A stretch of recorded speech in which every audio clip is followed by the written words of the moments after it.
to Looking to Make a Difference with Gail. It's painful enough to lose a loved one. We've all been through that, I'm sure. But what do you do when you're not quite sure what has happened to your loved one? That's the story that we're about to reveal today, which is called Looking for Closure, written by Maria Stewart, and it's the Theresa Ferrara Story. Hi, Maria. I am so glad that you are here. Thank you for coming. We want to get a lot of this information out. Let me give a little bit of background, and then we'll ask some questions and get into what you believe did happen.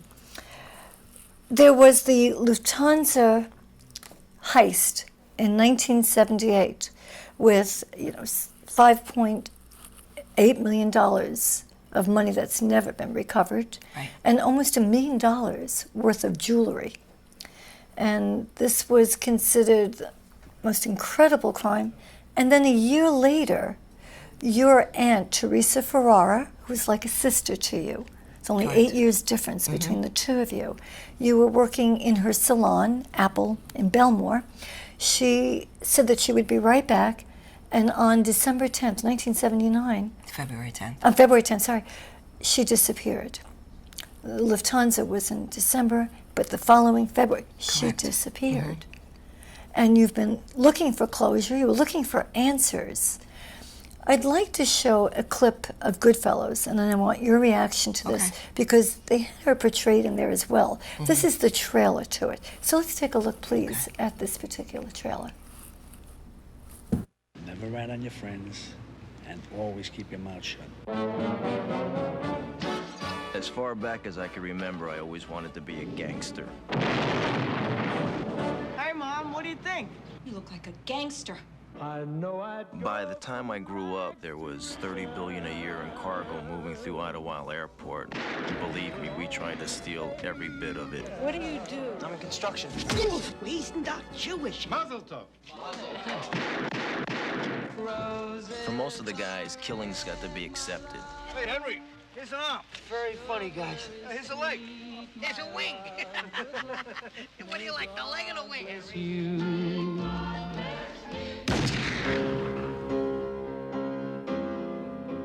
For us, to live any other way was nuts. And we were treated like movie stars with muscle. We had it all just for the asking. It's gonna be a good summer. It was a glorious time. In a world that's powered by violence, on the streets where the violent have power, a new generation carries on an old tradition.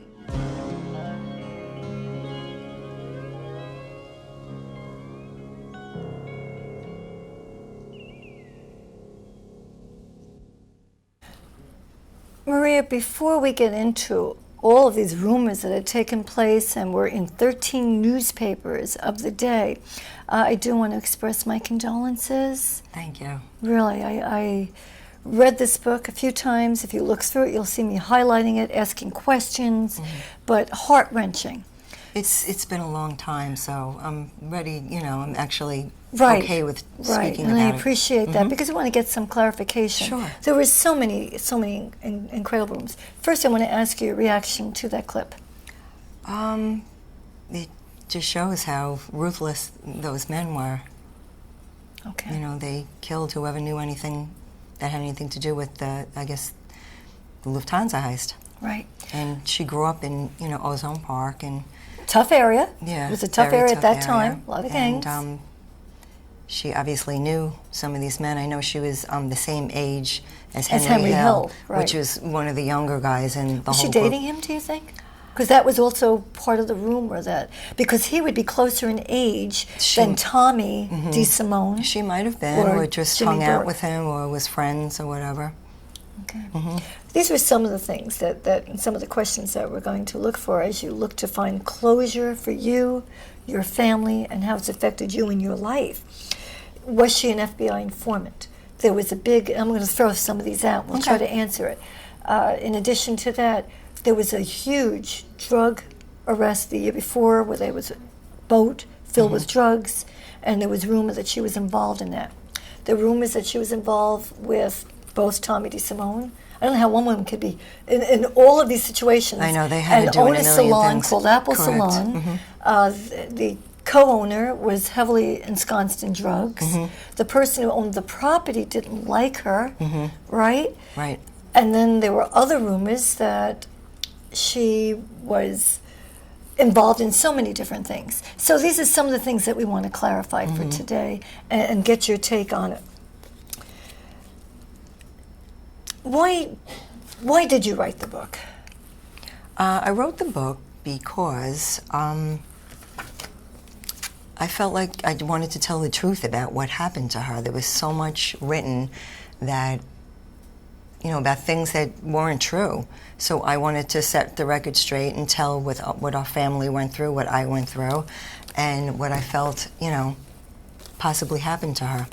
The other thing, too, is, you know, years ago as a high school English teacher and college teacher, I took creative writing. And one of the things I used to tell my students is that very comforting, although it can be painful at times and dark, to like catharsis, to get your thoughts on paper. Did you find this cathartic, or absolutely. or was it a nightmare throughout? Well, it took me many years to write about it. It wasn't until I was married and after I had children that I actually, after my grandfather passed, I decided to write about it. I didn't want to hurt him or bring up old wounds, but I was ready to talk about it. You were ready then. to talk about it, because we're going to go back to how this affected you incredibly, as you were the last person to have seen her alive. And writing it definitely helped me heal. It did help you heal, so it is a good thing to do. I was the last person to see her alive. I was very close with her. Sure. And well, let's go to that media, too, because sometimes, just for sensationalism, I find that the media is ruthless. They kept saying that she was a model and an actress, and they she lived in a indicated penthouse apartment. right, and that they indicated all these boyfriends and these affairs and the drugs and the involvement, and that you're saying that was not true. She was never a model, never an actress. No. So why did they do this? Sensationalism? She was a salon owner. And beautiful. I mean, she was beautiful. You know, she had some really nice Talking pictures. about her body. And Yeah. I mean, she had a lot of boyfriends, but she was, you know, you don't start being an actress at 27. You usually start that a lot earlier. But I guess because she was beautiful, they just threw that out. And they would put that in the media, and every time the 13 or 14 people who were found dead from the Lufthansa heist, she was always included. They always had to put something. This had to be difficult for a family to keep it was reliving. crazy. Every time you saw the newspapers, this was out there. So why do you think they did that? Just for sensationalism? I guess they thought she was so beautiful, and It would sell papers? it would sell papers. Okay, all right. I'm curious about that, because I always believe in getting the facts, and this sounded distorted. In order to better understand Theresa Ferrara, let's go back quite a bit. Her mom died before she was able to give birth when Teresa was 4 years old. Correct? Okay, so she died pregnant of an aneurysm. Right. Correct. So she didn't have her mom bring her up. No, she died when she was 4 years Her old. dad, who was your grandfather, was very, very strict. Right. You indicated in the book that as much as you loved him, he didn't come from a loving background. No, he was very strict and Strict, stern. a little cold, he was maybe? very different with his grandchildren, though, with his Oh, own children. isn't But he that was left something? with 4 children. I was just going to say he had so four that was children. their way back then. He had to worry about the children. He owned a butcher shop. He had to make money. And you said that she actually ended up with different family members from time to time, too. Yes, Is that they had correct? aunts taking All right. care of her. So having said that, that'd be tough for Teresa. Yes, it was very tough for her, growing up without a mother and, a dad that was hardly there, and, And she liked the attention. And you and I spoke briefly she was looking before. for love, I think, in for wrong love. places. Isn't that? And that can happen to so Got many involved with people. men, the And men you that said she told her- didn't think that she was attractive. So now we have the issue of maybe not having great self-esteem. I agree. Right? Got married at a young age to a wonderful guy. You really Yes. Are you still in touch with this man? I'm not, because okay. he eventually married again years Okay, after so- and you her start- disappearance. So, over the years we lost touch. But you really did like him at yes, the we time. liked him a He lot. was And a wonderful man. Yeah, they were very close. But even, they were friends. Even after their divorce. Right, they were you friends. said they went out afterwards. They celebrated Chinese food after the divorce. Yes. And then she got some freedom. Now, you mentioned that your grandfather was very strict. And there were times you could laugh in the book how she would hear the trains, and that was her cue to sneak out of the house. Yes. So she was a handful. Yeah, and she wasn't right? a good influence on me either. You know, she was the cool aunt. She was the cool aunt with the beautiful clothing, the boyfriends, the Corvette. So yeah, so there was money coming in, money that you saw, but she also worked very hard. She worked very hard, yes. She started in very good a work salon, ethics. and then the salon was the old-fashioned salon. So she went into Apple, and she eventually became a co-owner and fell in love with the guy who owned it as well, correct? Yes. But bad influence there. Bad influence. So why do you think many times girls do get attracted to this bad boy image? What's your take on that? What do you think? And I know you have daughters, and concerned, I have a daughter. Why do you think? I think she just picked the wrong man. She didn't. She wasn't properly loved growing up. Okay. And I think that's what you do. You know, men that compliment you and tell you this and that. And maybe they have a couple of dollars. And I think that females mature a lot faster, and many times are very attracted to older men as well. Right. And when you're a certain age, you should be with kids your own age. Exactly. She grew up fast. I think it's what you're Too also fast, saying. right. A little too fast. Terrific with you. Yes. She adored you. She did. Yeah. And I see that nose is perfect. Yes. She thought she couldn't do enough for you. Right? She couldn't. Yes. Well, she like was. a sister She looked to after. you? Yeah, she was more like a sister. All right, let's go back to that date then. It's cold in February 10th, right? And you said that she received a phone call. Tell us, take us back to that day. It was really cold, February, and she had her hair finger waved under the dryer. It was at the end of a busy Saturday, and the receptionist came over to her and said there was a Kenny or a Kevin on the phone that wanted to speak with her. So she got on the phone and hung up within a couple of seconds and came over to me and gave me her bag and the receipts, and she said, I'm going over to the diner if I'm not back in 10 minutes. Come and get me.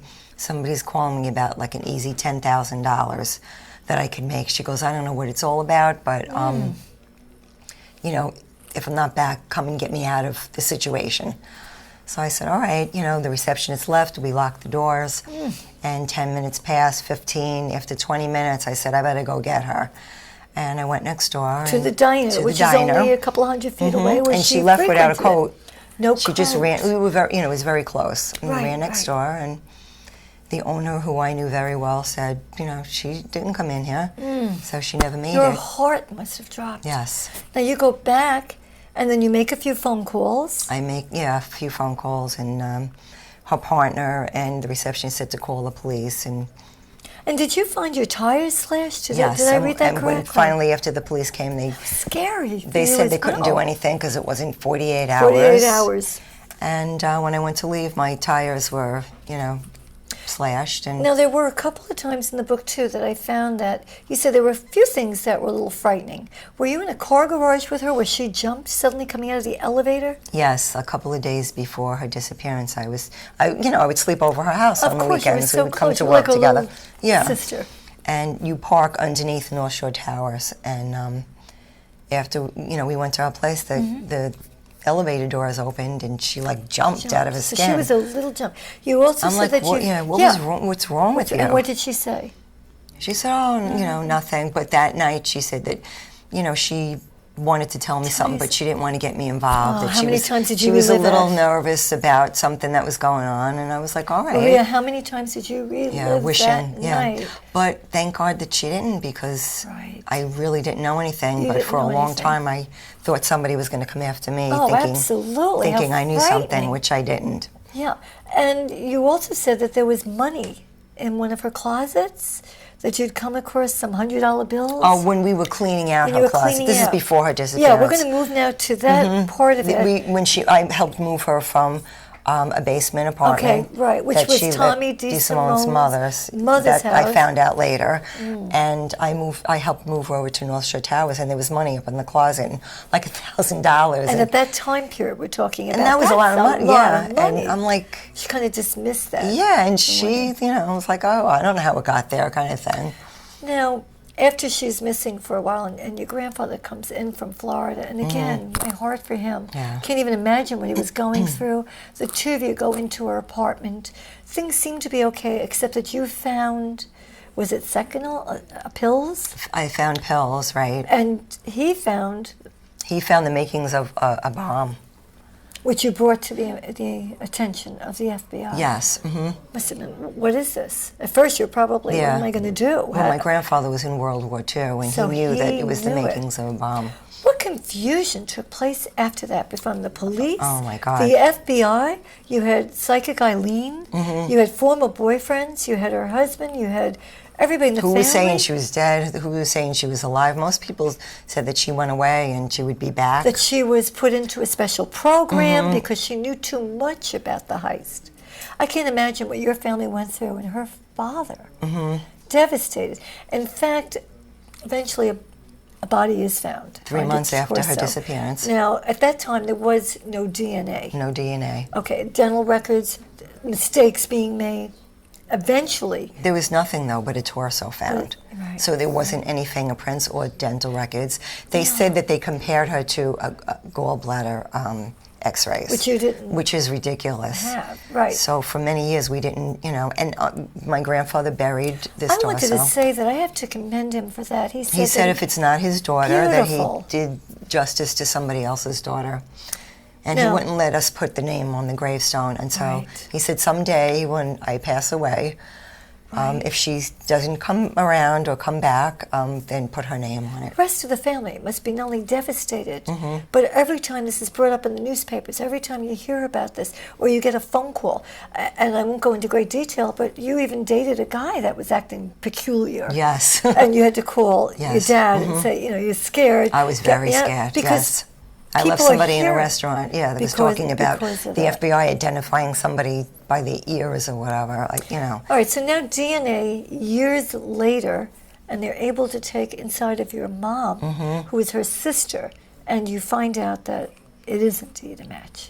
Right, years later, my ex-husband was friends with the head of lieutenant in homicide, Frank Cadiz, and I showed him the newspaper clippings, and a good friend of his, Leslie Lukash, Right, who's a medical world-renowned examiner. medical examiner, who actually identified Marilyn Monroe's body, Right. said that, and he was on the scene of, when they found the torso, and he in the paper said there wasn't enough evidence to positively identify her.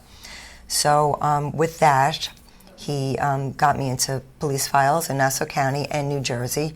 And New Jersey had Going evidence, back and forth, too. tissue samples Right. of that we were able to do DNA with that didn't match her. My That mother's didn't match. my mother's DNA. And then, later on, They exhumed. right, they exhumed the body, and there was another body, and now you believe There was that another that body was found. her boyfriend, right? Well, you think. You don't we know. think. You We don't don't know. even There was Yeah. nobody else who claimed that body was. Strange. Yeah. How strange. At this point, you do believe, though, that was Teresa. You go back to the grave and you do pay your final respects. Respects, right. All right. What I want to do is talk a little bit about closure. If anybody has any information, how can they contact you? Well, at the end of my book, I have my email address, and a lot of people do.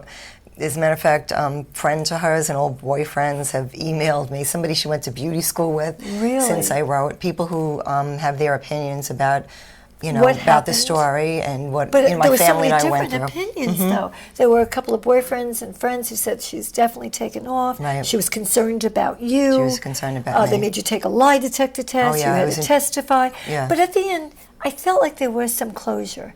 And you do believe in life after death. Yes. I found that very interesting. I do. First, from a friend. Well, a couple of the Her friend. DNA's tests didn't match, and according to the exhumation, they said that it did match my mother, and I was for sure thought that it wasn't, my aunt. And a good friend of ours had a dream that my aunt came to her in a dream saying, you have to tell her what they did to me.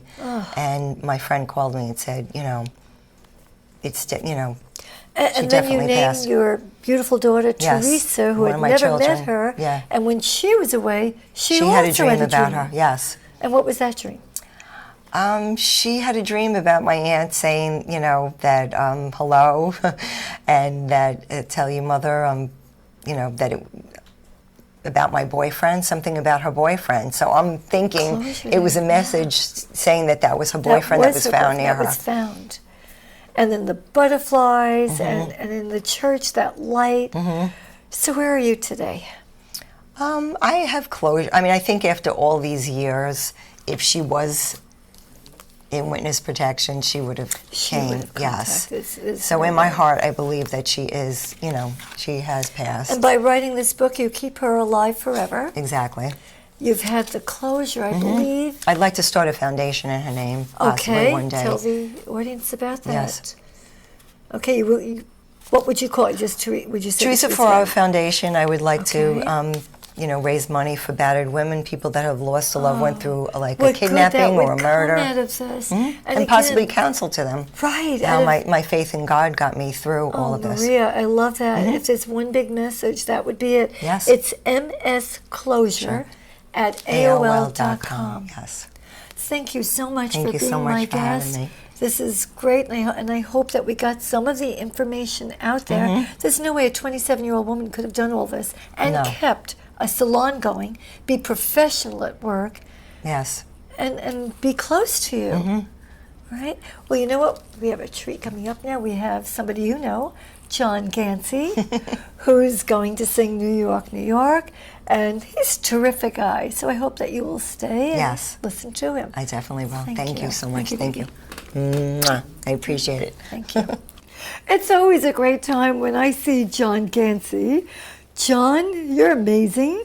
John is an entertainer. He does impressions.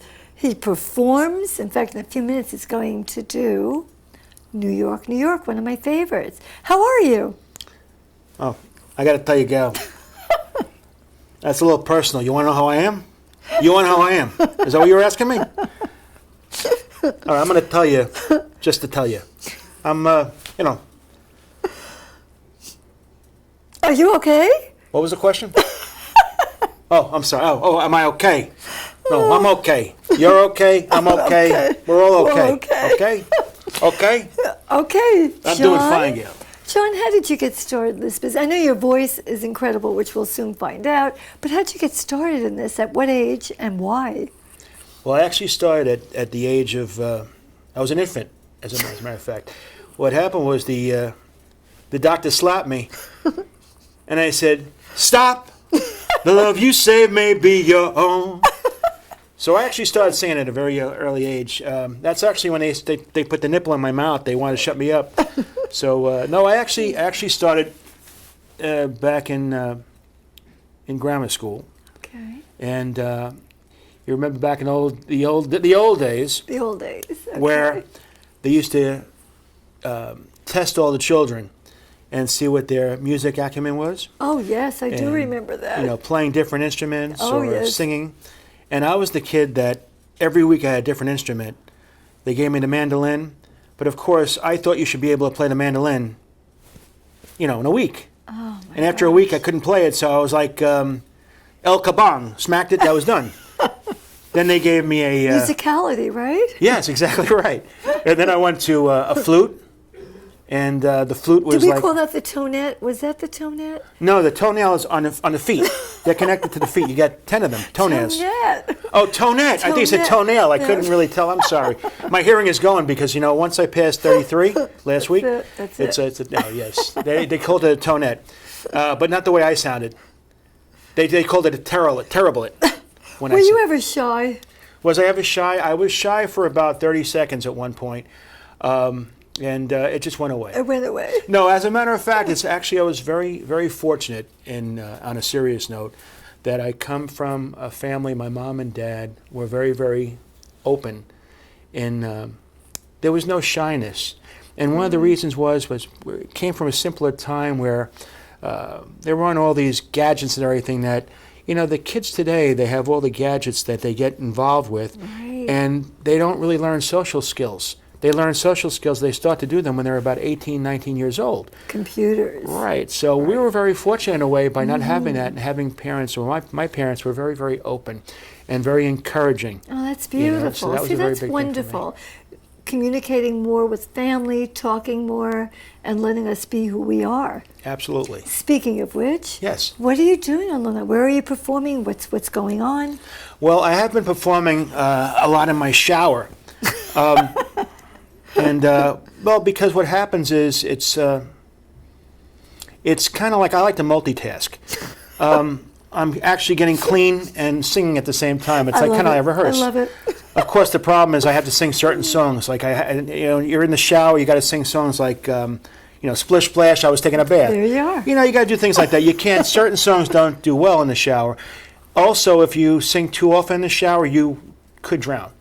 So at least if you don't, face Well, I it. don't want you to drown. In fact, I'm going to mosey on out as you sing New York, New York. But I do want to say, you guys perform. I am performing in several different places. Okay. One of this is in Valley Stream. It's called Cafe Napoli. Cafe Napoli. It's a nice little place. And that's coming up. It's going to come up on June 12th. Oh, that's good. And I'm actually looking all over Long Island for different gigs. Mm-hmm. I still do a lot of weddings. I also sing a lot of weddings. And also, a friend of mine and myself, another excellent singer, female singer. Okay. We're looking to go through all the different senior centers and senior citizens that and is so veterans nice. all over Long Island. Oh, that would be wonderful. And do those. Give back and cheer everybody up. Well, I also they'll figure, love you. Well, the other thing, Gail, is I figure like this. I'm also getting to the age that if I sing in these places long enough, at a certain point, when they tell me to sit down, they'll meet in my own chair. So. Well, let me get on out here because I know everyone's eager to. I want to tell you something, though, Gail. Gail, I want to tell you something before you go. You're really beautiful, okay? And I'm not just saying that, you know what I mean? I got to tell you, you look like $1 million, Hey, I wish I had $1 million. Or you, one of the two. I'm not sure. I will see you soon. Mwah. God bless.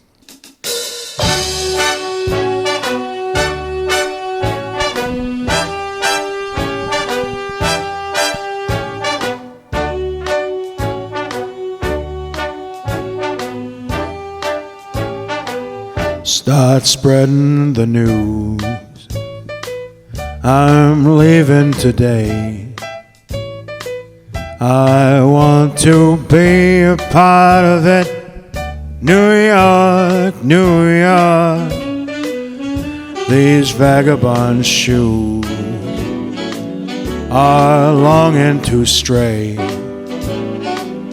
right through the very heart of it.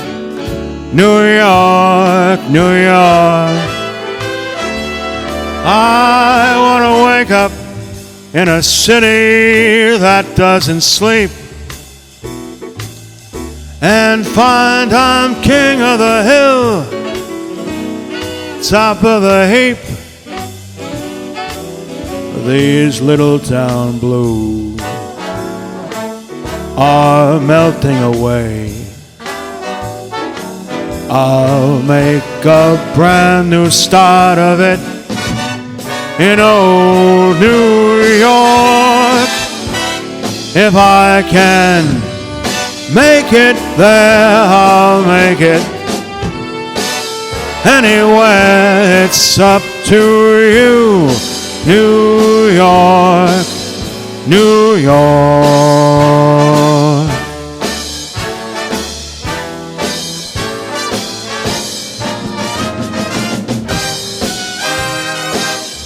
New York, New York. I want to wake up in a city that never sleeps and find I'm a number one, top of the list, king of the hill, a number one. These little town blues are drifting away. I'm gonna make a brand new start of it in old New York. And if I can make it there, I'm gonna make it anywhere. It's up to you, New York, New York.